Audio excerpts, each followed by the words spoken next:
Welcome to Miller's Monsters as we continue to look at Guillermo del Toro's Cabinet of Curiosities, and we're up to episode 6, Dreams in the Witch House. And before we get started, there are spoilers ahead, and as always, take a moment, hit that to subscribe, hit the like, give me your comments, and we'll get started in a minute.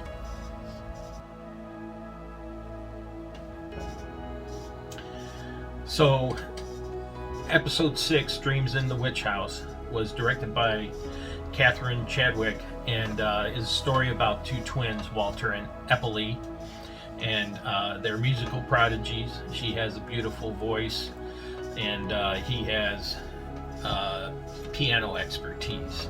And later in this episode, we get to hear them sing and play together, and it looks like they had a big future in that area. But as we join them in this episode, Eppley is gravely ill, and she's laying in bed and she's afraid, and looks horrible, and you just know from the look of her that she's not going to survive this. And Walter's there, being the twin brother, saying, I'm going to protect you, I'm not going to let anything happen to you.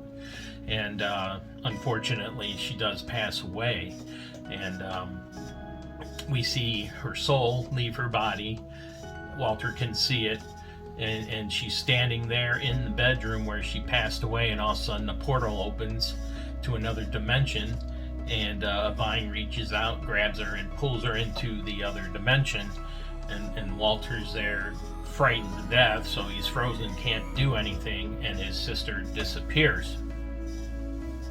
So, here again, a note is this is an adaptation of Lovecraft, and as we know with Lovecraft, there's always dimensions showing up. So as I always say, where there's the dimensions, there's a Lovecraft influence. So we fast forward to Walter as an adult, and he has spent his life trying to find out what happened to his sister, being the twin brother and standing by his word, wants to protect her and won't let anything happen to her. So he's joined a paranormal society where they receive funding to go and investigate instances like this. And throughout this, he's investigating all these so-called psychics, and unfortunately, he's hoping that they're legit, and he'll be able to contact his sister. But in the end, he ends up debunking them all.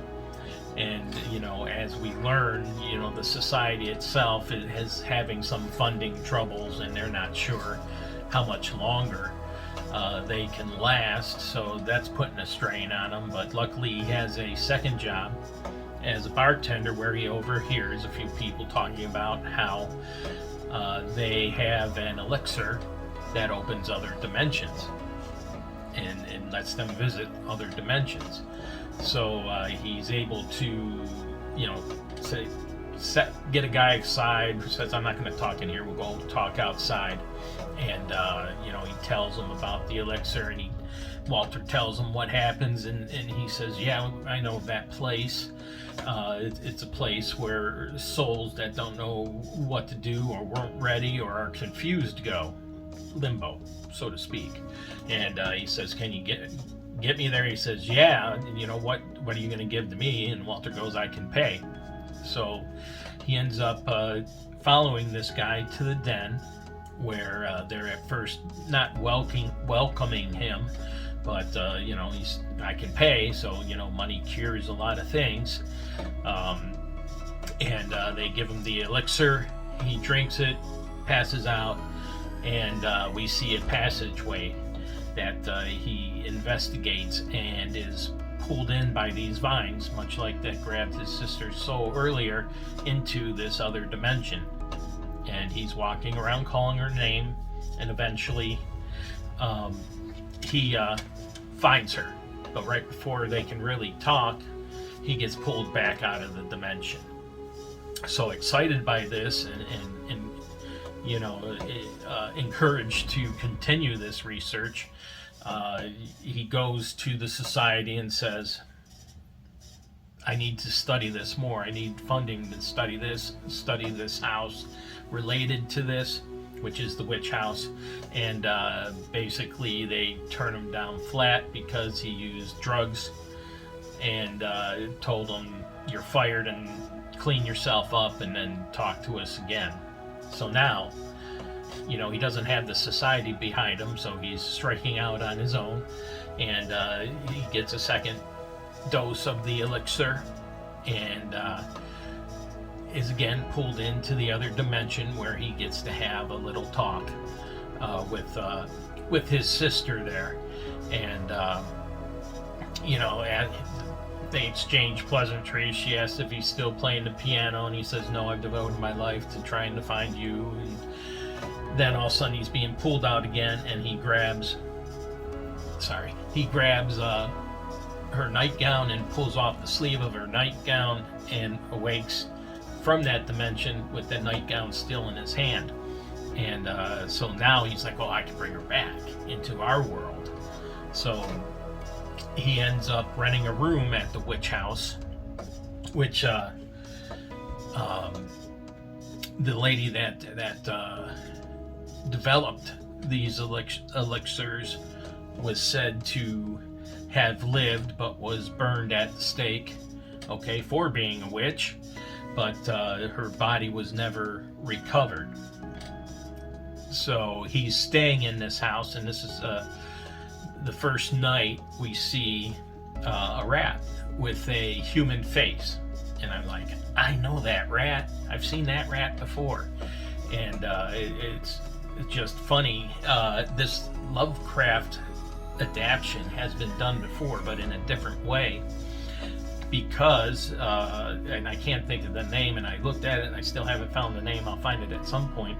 I'm a big fan of Jeffrey Combs and Barbara Crampton, and they did a lot of Lovecraft stuff earlier in their career. Reanimator and From Beyond come to mind right away. Two quality movies that I would, if you haven't seen them, should see them. But there was also a short that had this rat with the face in, and it looked very much similar as I remember it. But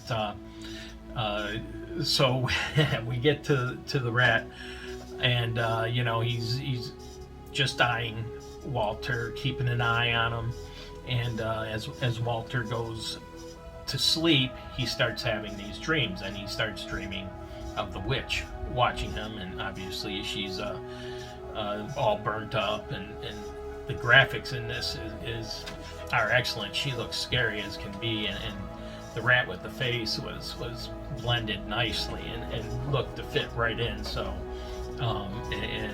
it's a gothic witch house, so that adds to this atmosphere. And so the first night he dreams of her, and then the second night he sees her watching him, and through chasing the rat, he knocks over or leads him to a picture on the wall, and when he puts a piece missing from this picture up, or hieroglyphics, we see a picture of a girl and a man equals the key. So it turns out that these twins are the key to bringing back our witch, back to life, Madame Levine. And so this is the alternate force of them pushing him towards going back into this land, so that she can capture her, kill him, and then she will be reanimated, so to speak. Tying that all around the reanimator. Did you catch that? I don't know if you did. So he ends up back in the ultimate dimension, being chased now by the dead witch.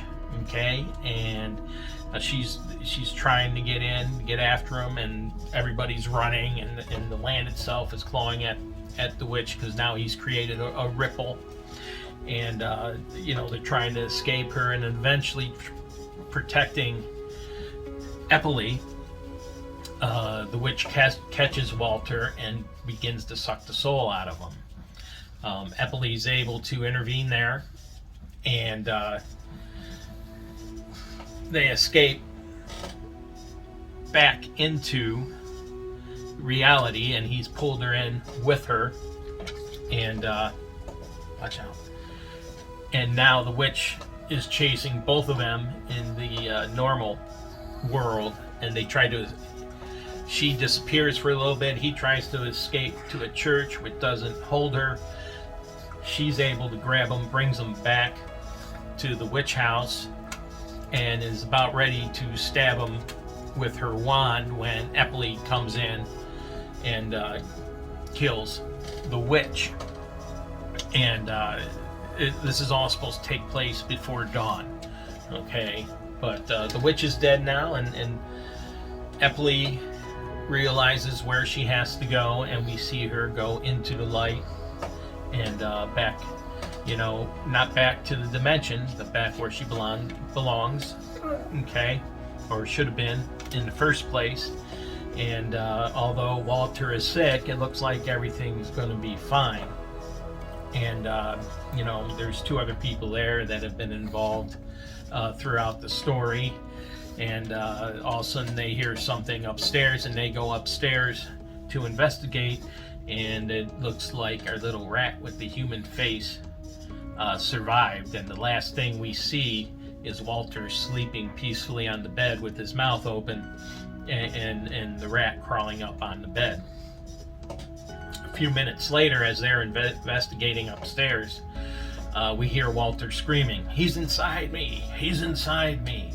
And they come running down, and our rat with the face does his best alien chestbuster impersonation and bursts out of Walter's stomach, wonderfully gory, and our two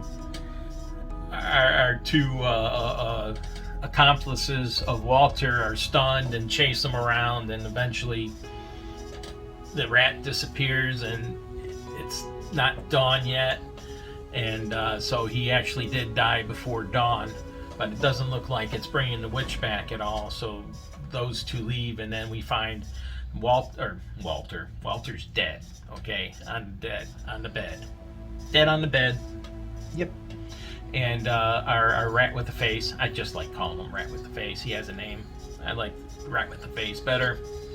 Crawls back into Walter's chest and animates Walter's body now, who is just a shell, but our Rat with the Face has taken it over, and the ending scene is him walking through the streets, being a menace, obviously. So in this episode, the rat got the last laugh, but at least Walter did keep to his word and protect Eppley. It's just too bad nobody was there to protect Walter. But that's how it goes sometimes. I hope you liked this. Hit the subscribe, hit the like, leave me a comment, and I will talk to you later.